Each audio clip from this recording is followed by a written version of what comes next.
Hello and welcome to the Heresy Lodge. I'm your host, Dylan Cooper, the constant host over here. Gavin Franklin. And guys, we are here this week to preview Angel Exterminatus by Graham McNeill. It's good to be here. It is. This is the first time in a while we've been here like in back-to-back weeks. Yeah, I know. I was so excited this week. It's been a stressful week at work, and so I'm like, okay, I just kind of want to talk about Warhammer. Like, I was sitting there, I didn't go to Warhammer, like, I didn't play this week. So I've been, like, talking to Katie about Warhammer. I sound like a crazy person. Babe, listen to this shit. So, the Ultramarines, they fucking suck. But there's a video game coming out, and it looks really cool, and it's about Ultramarines. Okay, funny story about that, actually. So, like, we're on the way here, right? We were eating Dairy Queen because we're super healthy. And we stopped at Dairy Queen. They definitely have the healthiest chicken tenders. Oh, absolutely. And the healthiest blizzards. Yes, easily. You get that combo, and you're basically you got veggies. protein, you got dairy. Dairy's probably a vegetable somewhere. Potatoes are a vegetable, and they come with fries. This makes sense to me. I think we just had the right diet made. Mm-hmm. So we're going through the drive-thru, and it's a long drive-thru, and I'm literally sitting there, and I'm like, hey, do you want to see the trailer for this new video game that came out, or is coming out? I think it'd be like really cool. Because she asks questions all the time about Warhammer. She's really awesome, and she likes to like get involved in my hobbies. So I put the trailer on, and you remember how we've played the Space Marines board game? Yeah. Right. So the Ultramarines come down, they jump off. She goes, "That's the Ultramarines," and I was like, "Yes, it fucking is, babe." And I was like, "They're the Sons of," and she goes, "Rillaman."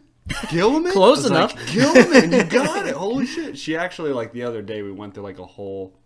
I kind of, like, gave her a test. And she... How much do you listen to me, bitch? So she like...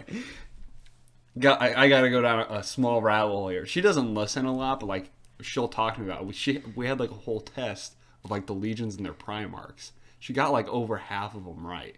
I guarantee if I brought him up to Alex, she would get 0. Exactly 0. Like, I was like salamanders, and I was like, the shitty ones on the board game. She was like, oh, the salamanders, they suck. But who does listen? I'm almost scared to say this on the podcast, but her mom listens to our podcast like all the time, and I don't want to say this because I know we have some people that will go looking for it, so don't go looking for it, but she looks at our Discord. She's like, "Oh no, honey." Oh man, and she's got the nice Southern accent. Yes, and she's like very supportive, right? And she's just like, "Oh, I love seeing you and Dylan in your element. You guys seem like you've been friends for a long time." And she's like, "You sure do talk a lot about butt plugs." I don't know what she means. We have never once mentioned butt plugs and weird sexual things. Yeah, so it was just a very funny situation where we were talking about that. But yeah, if you want to get on the Discord with my girlfriend's mom. Yeah, you can do that by going to our Twitter. It's pinned to the top at Heresy Lodge. You can email us at theheresielodge@gmail.com. I can send it there. I think we have it posted on one of our YouTube episodes. Mm-hmm. Honestly, just ask and I will give it to you. Mm-hmm. Like, I don't care. I want anyone and everyone that wants to join to be in, because it's honestly a lot of fun. We shoot the shit constantly. We have like random questions that are always a good time. Like, always start fights. It starts fights. It's like, it's just a fun debate. What was the one the other day? We had one. I answered one today that was if we got to name our flagship. There was a better one the other day about if Chaos didn't get involved. Oh yes, would the traitors or loyalists? Would the traitors be better off? Yes, it was a really fun conversation. I would like more people to be involved in that, because really it was just like 4 or 5 of us. And like it could have been like a huge, awesome like conversation with a bunch of people. It really does. I know it sounds kind of cheesy, but it's like a lodge. It's like a lodge meeting. You get in there and everybody.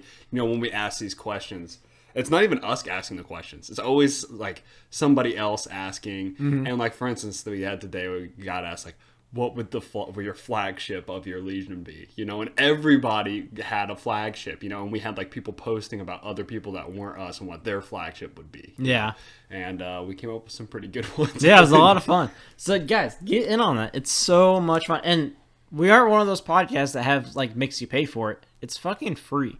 We literally just want you guys to be able to like have fun and shoot the shit with us. Yeah, there's no like premium Discord or whatever or anything like that. Not for us. It's a thing. It's a thing? It's a thing. I didn't even know there was a thing. Yeah, that's a thing, but yeah, we don't use that. Yeah.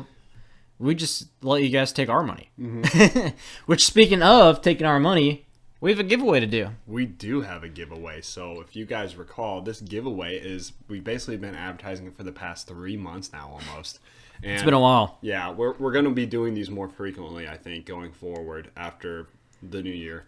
And it's anybody who has interacted with us by commenting on your YouTube, interacting in the Discord, leaving us an email, leaving a review on Apple Podcasts, any of those, or even tweeting at us. Yeah, I have people that just tweeted us. I don't even know if they listen, but yeah. So a few weeks at the beginning of December, in my household, we put up our tree, and I posted a picture on Twitter, was like, hey, let's see all your trees. Everyone that responded to that is in this giveaway. Awesome. Just because, like, it's fun. I want to reward, I guess reward those that deal with us. Yeah. Because you fucking deserve it.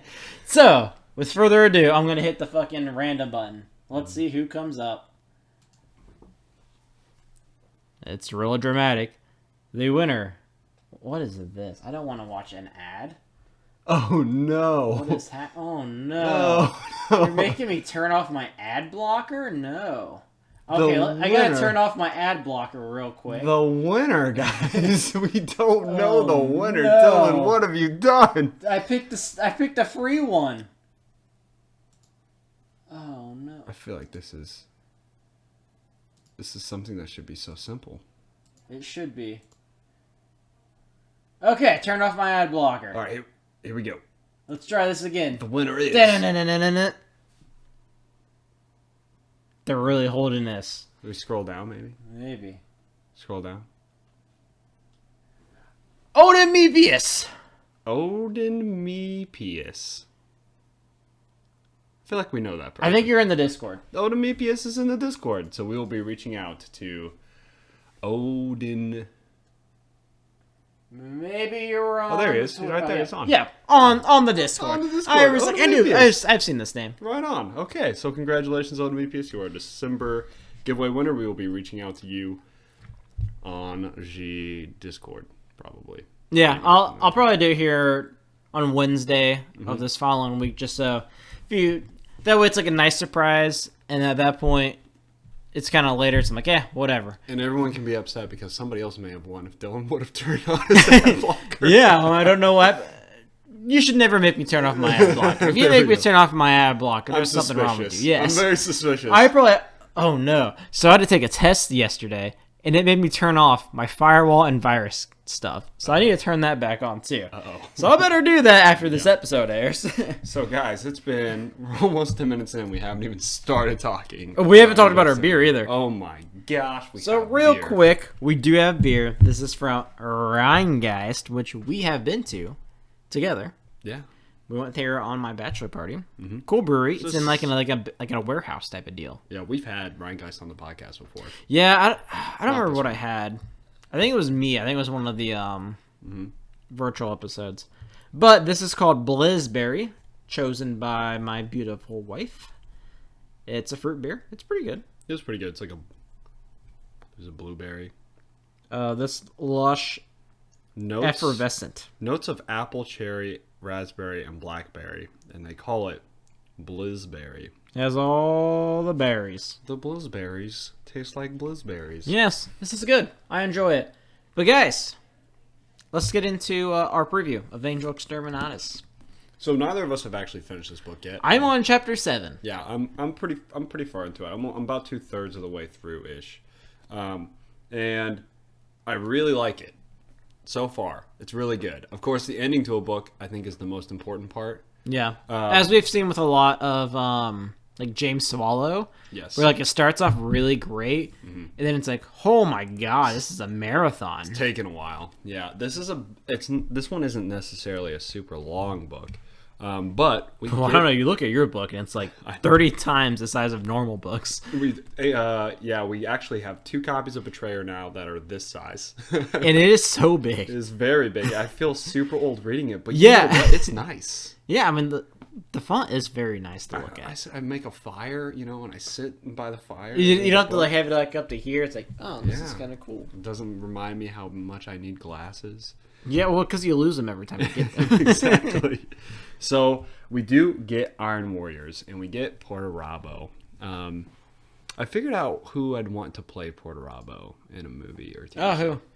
I can't remember the name of the actor. Oh, yeah, that makes sense. But, Wilson Fisk. Oh, okay. Yes, I feel like that is the Portarabo guy. He was also Private Pyle in Full Metal Jacket, and he also was in Law and Order. Is that the one? He was on something. I don't think he's in Law and Order. I don't remember seeing him He's in in Law like and a Order. big crime show. I can't remember what the name of the show was, but I mean, it might be like regular Law and Order, but not SVU. I don't remember him in SVU. I don't know either. SVU is the only one I ever watch. I don't watch either of them, so I know he's in one of those. That's why I want to play Portarabo. He just kind of has that Wilson Fisk anger all the time. Yeah, and it's just like this like big dude. Wearing bald. the Terminator armor constantly. He is bald. Yeah. It's all adding together here. But basically, this book follows the premise of Portarabo has become a traitor after Isfan. He is being sent over a few different places in order to do whatever the War Master wants him to do. Go conquer this planet. Go take down this stronghold. And so he's in the middle of doing this when his brother Fulgrim appears. Which I think before we get too far into the Emperor's Children, we should kind of talk about what happened in the short story. Because I feel like if you didn't, at least at the beginning, like you're like, what the fuck happened to Eidolon? If you didn't read that short story. Yes. So Fulgrim gets introduced and he wants to meet Portarabo. Where we last left off with Fulgrim. At the end of the book Fulgrim, he had just killed Ferrus Manus, and he was possessed by some sort of demon. The Emperor's children were crazy, and we see that in this book. They're still crazy, it turns out. They're still doing really weird shit. So, in the short story, the shattered glass or shattered mirror, shattered reflection? Reflection cracked. Reflection cracked. You were getting there. I was in the neighborhood. So, in reflection cracked, we see that a few of the Marines of the Emperor's children, especially Lucius, he has to kind of convince the other captains that he believes that there's a demon possessing Fulgrim. And they do a bunch of really weird, grotesque torture stuff. They do. Yeah. It's weird. Some sexual torture. Yeah. And they basically come to find out that Fulgrim wasn't possessed, that he was normal, and that he had exorcised the demon out of him, essentially. And he was, like, holding the demon captive within his mind. I don't know why. I'm just, like, imagine, like, ancient, like, medieval times, like, where they would torture people. Can they just, like, grab this, like, I can't wait to shove this butt plug up your ass. And they're just like, oh, no, don't do that. That would be so terrible. I really don't want that up there. So, oh god. So, we believe that short story was a bit of like a, oh shit, I need to change how Fulgrim is in order to set up for Angel Exterminatus. And if you read the book, I think that kind of holds up a little bit. I haven't got to it yet. Right now, like, the last thing I saw was, like, the theater scene. Mm-hmm. And it doesn't make me think, like, otherwise at this point right now. Like, I could see either or. Yeah, I think so basically what occurs in the beginning of this book, the Iron... Also, but you didn't talk about Eidolon being beheaded in Reflection Cracked. Oh, yes, that's true. Eidolon was beheaded in Reflection Cracked, which I guess the reason I didn't talk about it is because he's remade in this book. Yeah, but, like, could you imagine, like, not reading Reflection Cracked and, like, seeing this and it's like, oh, yes, I was dead, but I'm not dead anymore. And you're just like, Yeah. what? Yeah. Fulgrim beheads him and then gives his head to Fabius Bile, who is Fix it. an insanely important character in this book, by the way. Interesting. Yes. He appears a lot. You see a lot of his laboratory. It's really fucked up. I'm shocked. Yeah. He has possession of certain things that I'm like, why do you have that?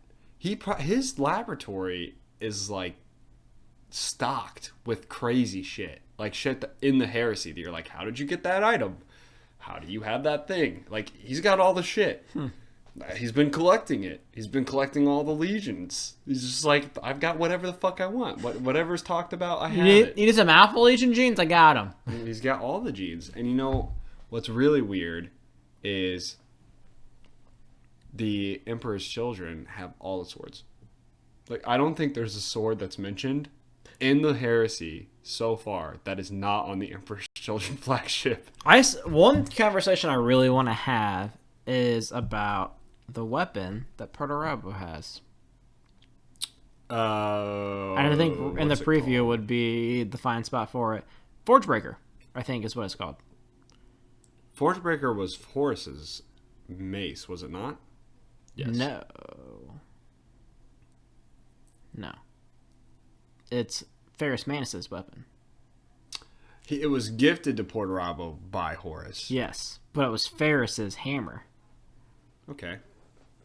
I find it interesting that they give Perturabo... I mean, I guess like this is like the character of Perturabo where he gets everyone's seconds. I think apparently a lot of people get this weapon throughout like history. Really? Yes, because I looked it up because I was like, I know the name of this, so I looked it up and I was like, oh, several people have had the weapon formerly owned by Ferrus Manus. I was like, huh. There is a very big plot point in this book, a primary plot point that revolves around a gift that Fulgrim gives to Perturabo. It's probably the focal point near the end. Does he give him the air sword? No. It's a gift that he gives him in the beginning. And I don't remember, because if you remember in the very beginning of the book, when they meet, Fulgrim gives him... it's a cape. A cape. Yeah. Yeah. And I think that's important. But it may be Forgebreaker. That's the gift that I'm thinking of. As in, like, what's important later in the story. So there might be some reason why Perturabo I'm pretty sure has it's Forgebreaker. I thought it was something else, but... I can find it real quick. I'll know for sure. Yeah, but they... it was given to him by Horus, but... Yeah, so... basically, when Fulgrim and Perturabo meet, Fulgrim requests of Perturabo to build some grand amphitheater, and Perturabo's like, sure, why not, whatever. That he designed himself. Yeah. He just like never creates his own designs, except for Nicaea, apparently. And he's like disappointed in what happened at Nicaea, so he like hated it. He is upset about what happened at Nicaea. I think that hopefully that's something that comes up, because I want to talk about Perturabo's viewpoint in Nicaea, because It is Forgebreaker. And that is okay, cool.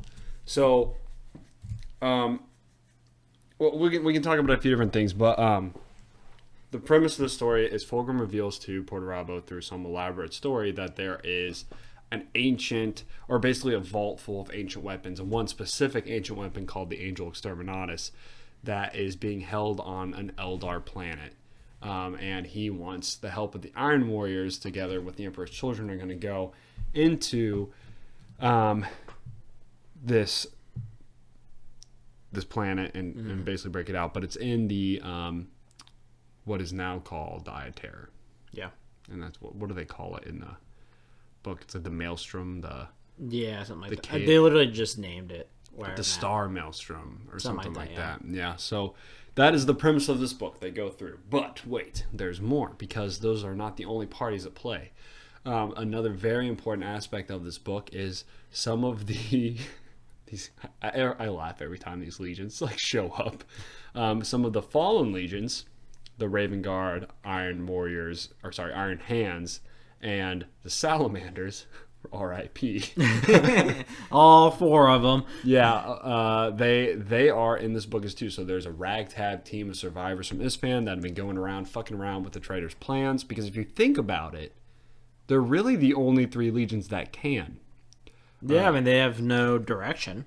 Yeah, and at the same time, I guess Raven Guard should have, but like their entire philosophy is hit and leave. Yeah, and who knows where we're at now compared to the Deliverance loss point. Sure. So the Raven Guard that we know actually acknowledges that he doesn't know whether or not Corax is alive. Yeah, and I mean, and I just can't get over the image of like him just like walking around the battlefield and like all of his brothers just watching him, just like just let him happen. He's not really that big of a threat. He's Look, got like guys, 6 people left. Look at him. He's fucking pathetic. We can let him go. Mm-hmm. There was I was watching a Major Kill video about like which of the legions got it worse that turned to chaos, and he was like, yeah, like the Death Guard became these disgusting monsters, and the Thousand Suns turned to sand. But the worst of all are the Word Bearers because they have Lorgar as a Primarch. And you know what? I agree. Yeah. So yeah, Lorgar, and then you have fucking Corfarion, who's honestly like almost as annoying as Lorgar. I don't know why I decided to bring that up because that's so No off Word Bearers. topic. It's so off topic of the story. But anyway, we do have a renegade band of the surviving, or the Broken Legions is what I think they're kind of referred to later on. And they're trying to mess around with this plan. And both teams have a secret. And that is that they both have an Eldar on their side. Dun dun dun! And I think it's kind of poor writing because like one Eldar is like, I know the paths above, and the other Eldar is like, I know the paths below. It's like, whoa, I know the paths to the side. If you can't go over, then you must go under. Do we see what's his face from Fulgrim? The Eldar? No, Eldrad Oathworm. Eldrad, yeah. No, I think Eldrad's mentioned possibly, but yes, we do have. Wow. They're 2 brothers. This is so ridiculous. There's Karuchi Vora, which is Ovate Seer of the Paths Above, and Veruchi Vora, which is Ovate Seer of the Paths Below. Ooh. Oh, there's a lot of symmetry there. I will say the story that Fulgrim gives on like the fall of Eldar is interesting. It is not the story that I'm familiar with. Yeah, I was not. It was so weird. Yeah. Like, I understand that, like, they would, like. For those that aren't following, when Fulgrim told Portarabo about the weapons, he did it in the form of a play that he put on In the fucking stadium. That the Portarabo amphitheater, built. right? Yeah, That's what they're called. Mm-hmm. So, yeah, he was telling the story of the Angel Exterminatus and the weapons, and it was a very weird story. It was hard to follow. Real weird. It was like, yeah, so this whore slept with her brother and had a kid, and then she slept with her kid, and then birthed a demon monster. And I was like, wait a minute, what? Yeah. And then like someone else came back and killed everything. And I was like, whoa, what the fuck? Yeah, there was it's all about the Eldar gods, basically. Yeah. But there are the names I did know. Like Cain is in there. Yeah, that was the only one I recognized. Yeah, and Cain is obviously a badass. But the rest is like, I don't really know. The king of the Eldar gods is in there. He's like the guy that they mention. But is he the brother? He's the son. He is the. What's frustrating to me that I don't quite understand is this Angel Exterminatus. Where's Slanesh? Yeah, that was what I was confused about too. This is not the Fall of Eldar story that I'm familiar with, because when we think of the Eye of Terror, we know that because we heard about it in Fulgrim. No, Eldrad. Well, him too, but in the Wordbearer story. Oh, we got the flashback of how First they fell. Heretic. Yeah, First you're right. Heretic. Yeah, so I don't. I don't know if they're trying to say Angel Exterminatus is like a demon of Slaanesh. That doesn't necessarily follow the destruction story that we know. Like, there's not really a lot talked about in the Cult of Pleasure. Like, this is just like some random Xenos war that they were fighting, right? Or Civil War that they were fighting or something that they wanted a weapon for. I don't even think they were really in a war. Like, it was really weird. Like, I think it might have been a civil war, and then for whatever reason, she slept with her son, and then when he came in her, it birthed the monster. Well, it was they wanted a weapon for something. That was their goal. I just can't remember what they wanted the weapon for, and whether it was to make people forget about their fall, I think, or something like that. I don't know. I know that after the fall, a lot of the gods ended up dying or were captured. And I think there's only 2 Eldar gods that I think survived in a way. And one of them's Cain, because he survived through the shards of Cain, the avatars. Mm-hmm. And then the other one was like the laughing god. I cannot remember his name. He's really fucking cool. I'm assuming that's part of the Harlequins? Yes. He's like still alive. Nice. And like just fucking around. Harlequins seem badass. They really are. They're guardians of the Black Library, which is a real place in the 40k lore that holds all the knowledge of everything that's going on. They definitely did that on purpose. Yes, which I think is cool. I like that. Like, it's like, oh, these books come from the Black Library. That's kind of cool. But yes, that is the premise of what I know so far. There's not a lot that I feel like we can talk about before going in, but let's go ahead and go through some of the cast list here. The cast list.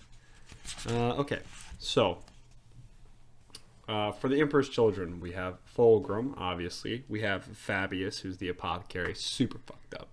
We get to see scenes in his lab that are just horrendous. Like, I was reading them, and I was like, whoa, that's fucking creepy. Edelon, obviously, we talked about. He's now called the Risen.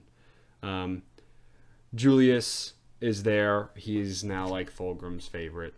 We know Julius from Fulgrim. Yeah. Same with Marius Vorstein. Marius Vorstein is now a sound marine. His face is all fucked up. Yeah. Obviously, Lucius is there. Badass as always. Yeah. We get a few different people who are just, I don't think very important characters. Calamos, Lanomia, Abranx, Cassander of the Blades. No one that's like really standing out to me. I don't think they're going to expand the Emperor's Children roster too much, because I think they've kind of filed it down to characters that are kind of interesting and we want to see die or live. And then we go to the Iron Warriors, and all of these people are new. Yeah, because I mean, the only like Iron Warriors we've like known is Dantiok, which was the badass warsmith who was like 90 million years old. Is that the guy? That's the Iron Warrior? That is our boy on our list that we couldn't name. Okay. We have Perturabo. Uh-huh. And then the one dude that got his ass beat by Perturabo, whose name I can't remember. Yeah, so, all right. Yeah, well, he's in this. He is Barosis. Sure. Yeah. So, we have Perturabo, obviously. Then we have Forix. So, Forix is basically Perturabo's right-hand man, from what I gauge in the book. He's called the Breaker. He's also a Triarch, and he's really badass. Triarch is a Trident. Aren't they called the Trident? They're Triarchs. They're part of the Trident. Okay. Yeah.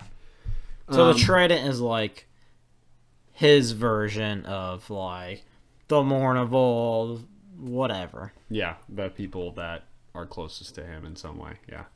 And then you have Obax Zakeo. I have no idea who that is. I don't either. You may there's a couple characters that you meet in the beginning that I haven't really seen from again, so I think they're going to be like characters you see in the beginning, characters you see at the end die. Yeah, is probably what's going to happen. Then you have Barosis. So Barosis he was part of the Triarch previously, was killed by Perturabo, and then you see in this book he's actually entombed in a dreadnought. Yeah, that's cool. That was Barosis. You get to see some cool stuff from Barosis. But yeah, he's cool. And then you have Galen Carrion. He's the tech marine that is building Barosis, or training Barosis, basically. So Galen and Barosis are pretty close. Then you have Harker. Harker and Kroger are important characters. Harker was part of the Triarch, but he, in the beginning of the book, his story takes a bit of a sour turn. Yeah. And Kroger's story takes a bit of an uptick. I like Kroger. Kroger is sick. So you see a little bit more of him. He's very much an Iron... Like, in the beginning, you're like, oh, this might be the Loki character. But he's written like an Iron Warrior. I don't... Yeah, the thing with the Iron Warriors is, like... They're mean. They're mean. They only... Like, they're very selfish. Yes. Like, there's none, like, non-selfish one. Like, they're all like, huh... Can I benefit from this? Yes. I think so. So I'm going. This is the route I'm going to go. Yeah, they're very big on how does what I'm doing benefit me in the long run. I think, and all of them are written like that. There's not like an Iron Warrior in here that's like, oh, maybe this guy's a loyalist. No, they're fucking evil. Yeah, all of them. Yeah. You kind of start rooting for Kroger, and then like he does some things, and you're like, oh, he's an Iron Warrior, which is cooler. It makes you want to root for him more. You know. Yeah. You have Sultan Vol Braun. So this guy is an interesting character. I haven't seen a lot of him, but basically he's famous in the Iron Warriors for like being able to talk to Earth. Yes, he's weird. Called the Stone Rot. Yeah, is his nickname. So basically, like they use him when they land on a planet, and he can tell just by like touching the planet where the weak points of the planet are, and they use that to like break the planet or build a fortress if it's a strong point or something like that. So kind of interesting how that works. Then there's Barbarian Folk. He's also another member of the Triarch, I believe. He gets like promoted to being a Triarch person. Triarch person in the Trident. There's a couple that I don't really know super well. There's Honorable Solaka. He's apothecary. I don't think he's come up yet. We have Toromino. So Toromino is another character. I think he was like looked over for the Triarch position, basically. Something like that. He might have been. There was someone that was looked over. So he... I think it was like they're like turned, but he like Proto-Rabo chose what's his face over them. Yes, he ended up choosing Kroger. Yeah, Kroger. So there's a lot of people that hate Kroger because Kroger was just like a line soldier. Yeah, he wasn't even a captain. Yeah, and like he did something in a battle, and Proto-Rabo was like, I like that shit. Yeah, pretty much. And then like all these people who are like in line to be Triarchs, he's like, fuck you guys, that guy, come with me. And then everyone's like, what? And it's really funny, too, because he was just a soldier. And when you get promoted to Triarch, right, like it's not just like a Morning Bolt position, like, oh, you're a Morning Bolt, right? It's like you're now what they call a... Warsmith. Warsmith. Yeah, it's funny, too, because he was like, so, am I a Warsmith now? And he's like, yeah, you're part of the Trident. He's like, nice. And all of a sudden, it's like, you now have 2,000 Iron Warriors underneath you, and he's like, holy fuck, what am I supposed to do with that? Man, I'm way over my head. Yeah. And then you have I think this character might actually become something interesting, kind of like Thiel. Kadaris Grindel. You see him, the first time you meet him is he's helping Barosis train. So he's like fighting the Dreadnought and training him, basically, and he kind of shows up. I hope he's a cool character when you first meet him. So I hope he becomes something a little bit bigger. And then we move into the Renegade group. Oh boy. I haven't met any of the Renegades other than the Raven Guard and the Iron Hand. Their ship is called the Sissy Fium. Yes. Yes, it is. They are a bunch of sissies. Welcome aboard the Sissy Fium. I'm sure it means something cool. Yeah, I'm sure there's like some cool connection, but like I read it like, we're the Iron Hands, come aboard the Sissy Fium. I was like, that's not nearly as cool as it should be. And it makes sense. You're an Iron Hand. Yes, super weird. So the leader of this Renegade group, you don't actually meet until a little bit later on, and he's like, it's fucking interesting. His name is Ulrak Branthan. He is like dead. I like it. He got like blown the fuck up on his fan, but they kept him alive somehow, and they put him inside this giant. It's almost like an iron lung, Huh. and it is killing him but keeping him alive. And so like, in order to talk to him, they have to like take him out of it for like 10 seconds, and then they put him back in. Exactly. Get him back in. Exactly. And kind of like going a little bit down the list to kind of talk about who is doing that is Atish Tarsa, who is... That has to be a salamander. A salamander, yeah. I know that name. Yeah. He's an apothecary. He's like the only apothecary they have on board. So they're like, hey, He's probably really busy. Yeah, they're like, can you figure out how to keep Branthan alive? And he's like, sure. And at this point in time, he's been with them for like a while now. And so the Iron Hands have decided that he is now like an honored brother of the Iron Hands. They like adopted him to where he has like all these battle honors that the Iron Hands have now. So like they do something where, like, if he dies, once he dies... We will cut off your arm and put it in a robot arm. No, I don't think Salamander... That's the whole thing they care about. Salamander's actually really cool in this book. But he, like, if he dies, they write his name on some stone and throw it in the volcano at Medusa or something like that. Which I don't know. That sounds like that would be like a salamander tradition. Yeah, I know, but yeah, it's whatever. And then you have Tyro. He's the equerry. He's kind of like the guy in charge, since Branthan is like all entombed. So he makes the decisions when Branthan's not out for the 20 seconds every month that they send him there.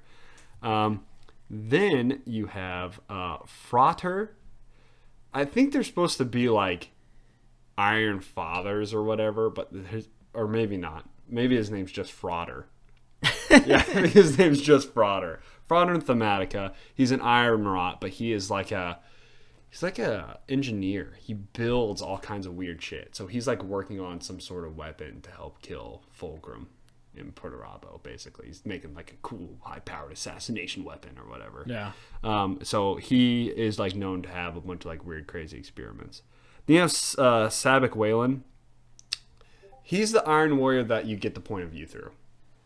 He's the guy that was down. Sabak Whalen is like the guy that brought in the Eldar to help them. Every time you read a point of view of the Iron Warrior is through Sabak Whalen. He is there. So he's very Loken-like kind of character. Yeah. You have a Dreadnought, Bombastus. That's a fucking cool name. Bombastus the Dreadnought. It's Karashi Bombastus. Like, That's this a cool dude's name. about to fucking slam some shit. You know it. Where is he? Who's the Dreadnought from? He's an Iron Warrior Dreadnought. Oh. Iron Hand Dreadnought. Poor guy. Yeah. I mean, honestly, being a Dreadnought for the Iron Hands is probably like a dream come true, right? It is, yeah.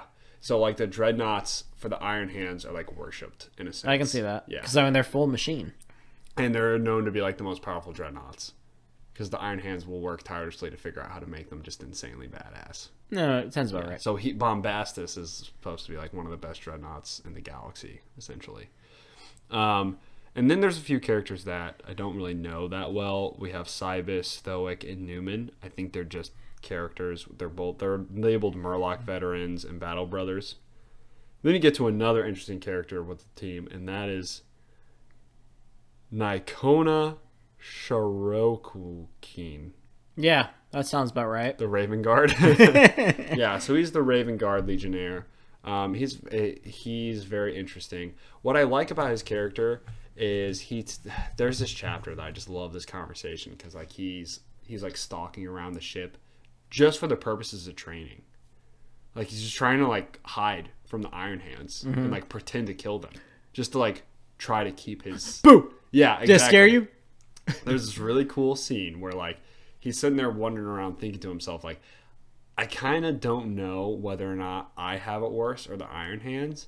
It's like they know their Primarch's dead. Everyone's like, I've got no idea. And I don't know whether or not my Battle Brothers are alive. Like they have a whole community here. He's like, I'm all alone. And there's a scene where he's like hiding, like in the dark. Like no one can see him. And the salamander walks by. And he's like, what are you doing? And And he's like, how the hell did you see me? And apparently the salamanders have some really crazy night vision, like far beyond what all the other Astartes have. Like they see in infrared. You know, honestly, that doesn't surprise me. Yeah. They're weird. I don't know why, but like I imagine that like. Well, their eyes are red. They don't have pupils. Their eyes are pure red. Well, I'm imagining like their planet's probably like very like. It's dark. I was gonna say like African-esque, where like you probably want to hunt at night when the larger creatures are probably like actually sleeping. Oh yeah, it's a good point. Because I mean they're fighting. I mean giant salamanders. What do salamanders do when it's cold at nighttime? They probably sleep. That's a good point. I didn't think about that. So it probably makes sense why they would have like better vision at night because that's probably when they would hunt. I think too their planet is like eternally dark, which is why it's called Nocturne. Oh, that makes sense. Yeah, so like I think they all I can think of is fucking League of Legends. God damn it. Yeah, I know. Well, you know, he's champion of the night, you know. Yep. So it's cool to kind of see their interactions, the Raven Guard and the Salamanders, because they're both in the same boat. Yeah. But I think the Salamander... You know, I wonder why, like, none of them, like, try to go back to, like, one of their home planets. Because surely there'd be at least some reinforcements. Yeah. Well, that's well, imagine these guys, like, the Salamander and Raven Guard, their situation. Like, they got on board an Iron Hand ship. And the Iron Hands don't give a fuck about going back to Medusa. They're like, we're going to kill Fulgrim. We're going to go and kill him. And what's the Salamander going to do? Actually, guys, maybe we should go to Nocturne. They're going to be like, fuck you. I don't want to go to Nocturne. Plus, you have to think of the warp storms. You're probably very restricted on where you're allowed to go right now. I don't know. I think it's interesting for those that, like, quote-unquote lost their Primarchs at Isfahan. Mm-hmm. Because I feel like there's like, several options that they could take. And all they end up doing is, like, let's just fuck with some people. Yeah. Well, I don't know if this is really the first group that we see. Of course, Korak got out and he did go home. Yeah. He was like, let's go to Deliverance. I mean, he ended up going to Terra first, but for good reason. But, like, yeah, the other Salamander we saw in the short story, he wasn't even at Isfahan. And he knew about Isfahan, but he already had orders to do something else. Yeah. They're just doing it, you know. So I don't think we have actually seen a Raven Guard or Salamander group that was just survived. Like, honestly, like, I think if, like, there's a chance that, like, your Primarch could be alive, that should be, like, enough of a driving force to go home. Yeah, at least, like, at least a convincing factor. Be like, look, you lost your Primarch, Iron Hands, because your Primarch's a fucking moron. Yeah. My guy might be dead, but he might not be. If we go back to my home world, 100% chance if he's alive, he ends up back here. Yeah, at some point. I think, I mean, the problem is trying to convince an Iron Hand, you know. Look, man, I just gotta be more fucking machine. I think the Salamanders, too, especially this guy, is like, if Vulcan is alive, which he's pretty sure he is. Do the Salamanders know about perpetuals? I don't think so. I think the Salamanders are very much so just like... I wonder if fucking, like, before anything, like, if Vulcan even knows he's perpetual. If he just, like, wakes up like, holy fuck! How am I still here? Maybe we'll find out. I don't know. But... yeah, I think the Salamanders don't really think Vulcan is dead. They're like, probably not. Have you seen the guy? Yeah, I mean, because, like, I feel like when, like, Manus died, like, the Iron Hands, like, really, like they felt it. Yeah. And, like, none of the other ones, like, felt their Primarch die. Well, you know, I think the Raven Guard character is actually concerned a lot that Corvus might be dead. Mm-hmm. And I don't think, like, the Salamander has that fear. Maybe because of the connection he has. Maybe it's because of his, like, he just doesn't believe that Vulcan can die. Because I'm sure the Salamanders, like, have that kind of instinct. Yeah. But yeah, it might just be a connection thing. But yeah, I like seeing their interactions because both of them are alone. They're the only ones of their legion aboard a bunch of Iron Warrior ships, and neither of them know where their Primarch is. So they kind of talk about that, and it's kind of cool to see that interaction. We talked about the two Eldar that are in here. Let's talk about other two characters in the cast list, Imperial Fist characters. Oh man, we saw them for like 5 minutes. Oh no, you see them again. Oh. You see them again, and goddamn. Felix Cassander he was an Imperial Fist stationed on the world that this whole story kind of kicks off from. So the Iron Warriors are there.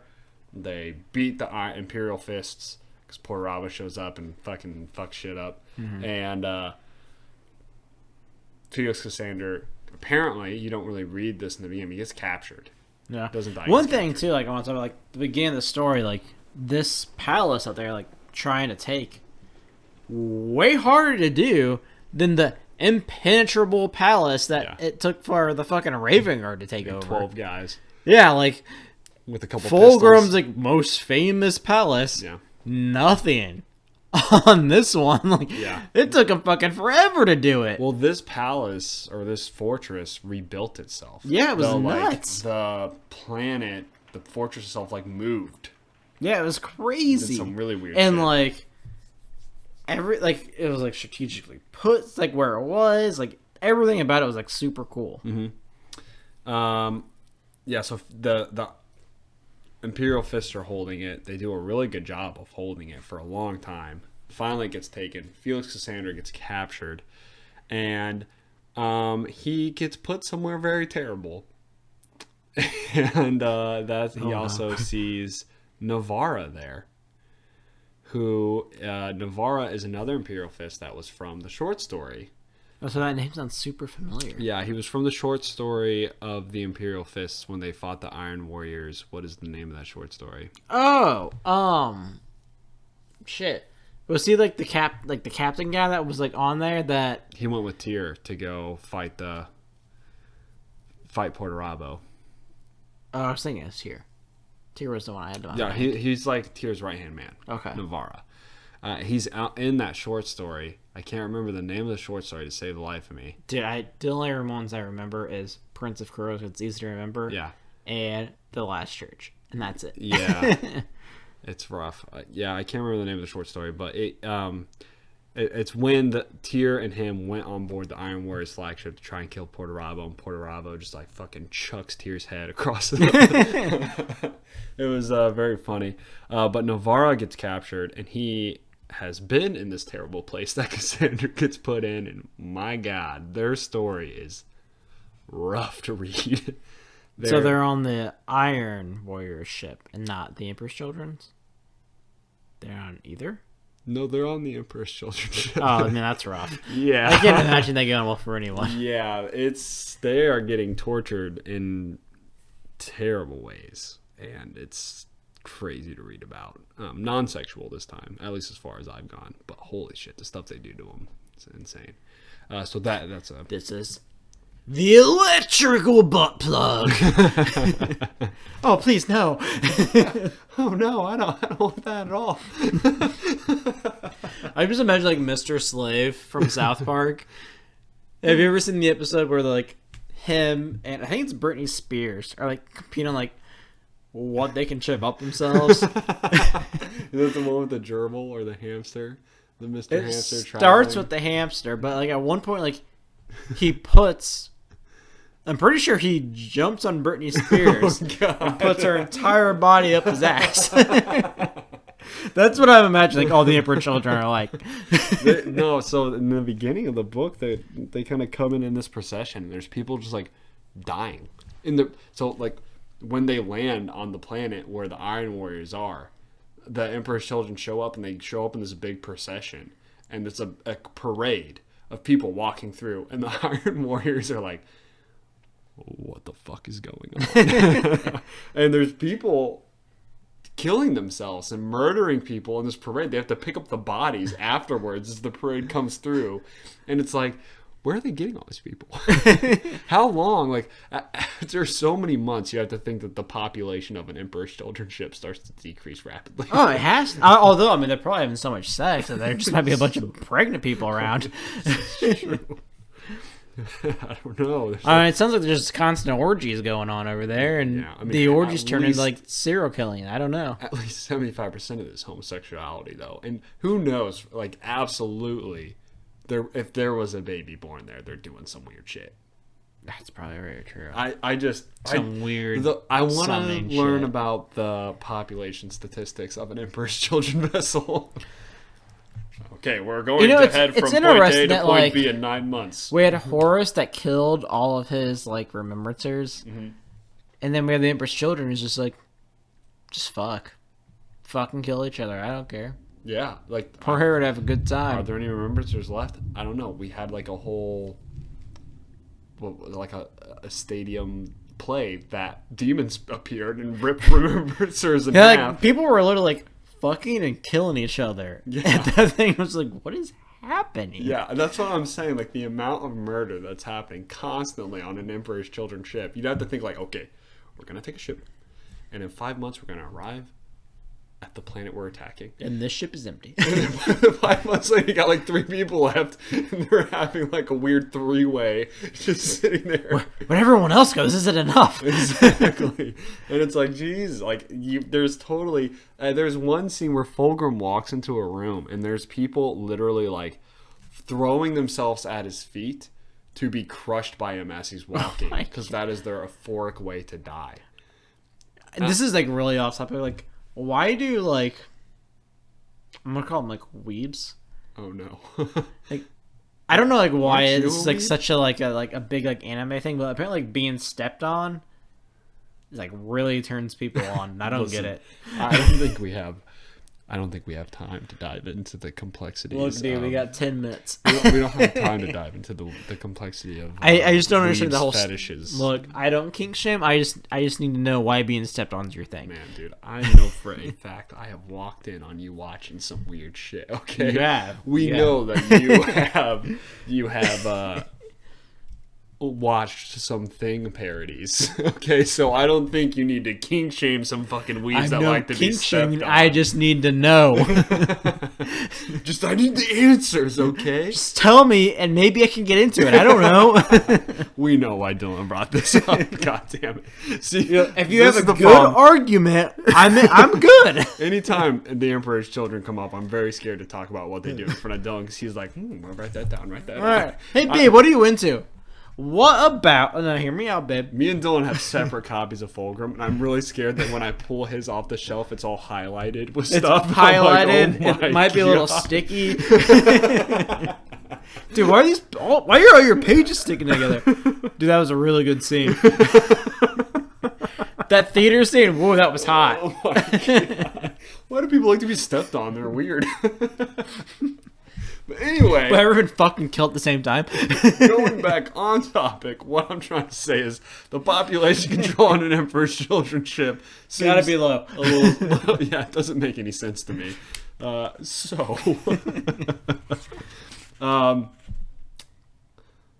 so those are the characters. Do we have any remembrancers? No remembrancers, unfortunately. I wonder. We don't even have any human characters in this book. I feel like it'd be really rough to be a human with. I would love to get like a short story somewhere, just one short story of like it's just some dude's journal entry for like 10 days, like the one remembrancer that like slept too late to go to the orchestra thing on the Emperor's Children ship, and he's like, day 1, things got a little weird. It's like, how many days has he survived on the Emperor's Children ship? Well, I mean, think about how shitty it would be that it'd be like a remembrancer with like the Iron Warriors. Oh, they hate them. They're dicks, first off. Like, the whole time you're like, man, I could have been like... They're not even like dicks with a purpose. They're more like... Because they would kill a remembrancer for fun. And it wouldn't benefit them. Well, I mean, Perorabo kills his own fucking Trident members. He's like, for like bad news. Yeah. Like, sir, it turns out Sigurdsson wasn't there. Excuse me?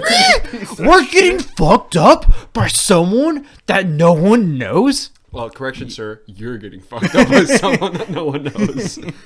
Fucking bashes his brains in. Yeah, it's really crazy.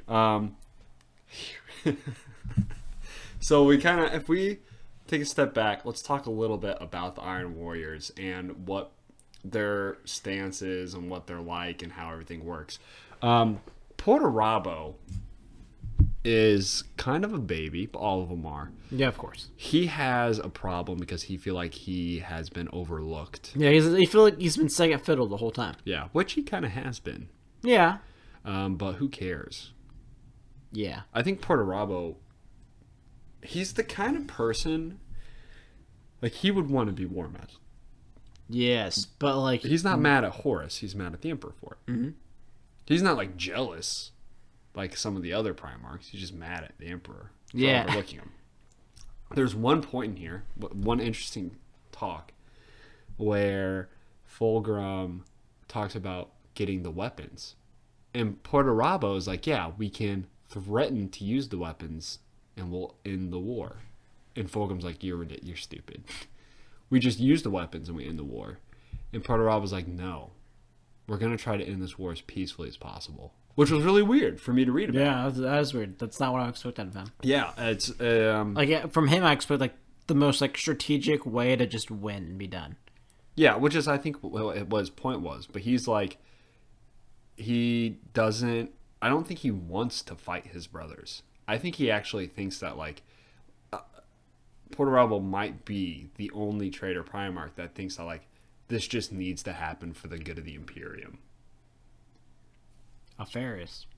Yeah, Alfarius is that way. But I think, like, he doesn't like the Emperor. I think he thinks the Emperor is bad. And he's like, okay, this is a good way to remove him. Like, Porter Rabo truly believes that, well, doesn't, like, Porter Rabo's, like, ability or whatever, like, can he just, like, read immediately, like, who you are? I don't know. Like, that's what, like, it seemed like at the beginning, like, he's gonna, like, just, like, look at someone and, like, know, like, this is what you are. Possibly. And that's why, like, he, like, promoted Kruger.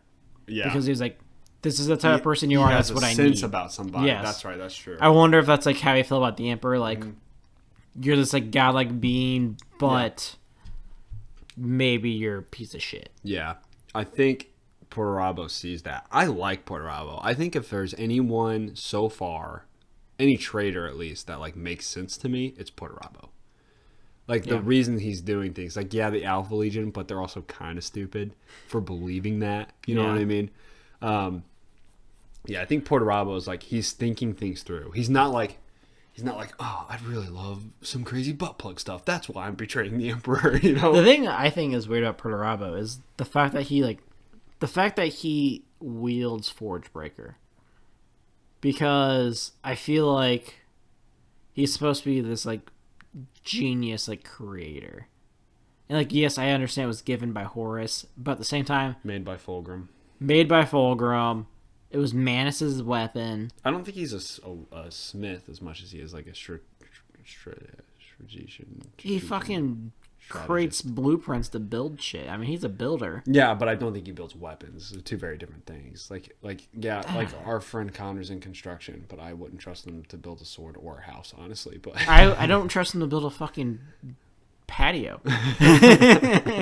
But, you know, they're two very different things. And I do find interesting. There is a moment in here that I thought was kind of cool because I know a little bit, like, in the future of the heresy, where he talks about he has this, like, lair that he's in the maze. Oh, the maze is really interesting. Yeah. So, also, the fact that the Night Lords also have it, and there's someone in it. Yeah. Who do you think that is? I don't know. I know. So my first thought was Luther, but that's because, like, I know, like, one point, like, someone knows, someone's told the Night Lords or whatever. Yeah. My second thought was, like, I mean, Sevatar is set up for censure or whatever. What if he just got put in the maze because it's too badass? Yeah, so that's really... I can't wait for you to find out who's in the maze, because I know. That was the scene I wanted to talk about, that exact thing, because it talks about how Porter Rabo's invented this maze that made it really difficult for him to get in. And people are like, oh, is this the only one? He's like, well, I created this one, and I created one for the Night Haunter, and it's on his flagship. And because he has a very unique prisoner. I know who the prisoner is, and it's really cool. I just wanted to get your guesses. Is it someone from his own legion? I'm not going to tell you. I just need a hint. It's not someone from his own legion, and it is a very unique prisoner. Okay, give me that. Are they a space marine? No. Okay. It's not a space marine. Interesting. Yeah. It's really cool. I'm excited for you. It'll be in a couple books, I think, when you figure it They're out. probably like fucking 30 because that's how this shit works. No, I think it's you'll find out in just a few books who's in the Night Lord's maze. How long would they have been in the maze? Wouldn't you like to know? I don't know. Like, would it be like pre-Isfan? No. Okay. No, not pre-Isfan. Okay. It literally, like, when you find out, you're gonna be like, this guy's life. It must really suck. It's just like all the terrible shit. So yeah, that's a really cool conversation. There was one other thing I wanted to mention, but I can't quite figure it out. Charlie could have really shitty days. There's a group of people that we are like, wow, we've had a really rough time, and this kind of simplifies that. But I don't want to spoil anything, so I don't want to like give anything away from when we get there, because I want you to like read about it. It's kind of interesting. So that is the preview for Angel Exterminatus. Is there anything else you want to bring into it? Considering I'm on chapter 7, no. Okay. I will hopefully be done next week. Hopefully. Let's figure it out. Yeah. All right. So that's it, guys. Congratulations to Omenatus. Omedinatus. Omapedius. Omeptius. Congratulations to our giveaway winner. Join us again. Yeah. We'll be back next week with our typical review. And then we'll be doing a Christmas special, right? Something like that. Yes, we will be doing a Christmas special. We will announce kind of what exactly we're doing for that next week. Be on the lookout. Should be a good time. Mm-hmm. It's going to be not our normal review preview type of deal. It'll be a good time. So that's it, guys. As always, contact us. Get on the Discord. Discord's so much fun. We want to have more fun, and it'll be more fun with you are in it. Do that by going to our Twitter. It's pinned to the top at Heresy Lodge. You can email us at theheresiolodge@gmail.com. Leave a comment on the YouTube. I can drop it to you on there. If you're on the YouTube, please make sure you like and subscribe. And we'll be back next week with our review. You guys have a great weekend.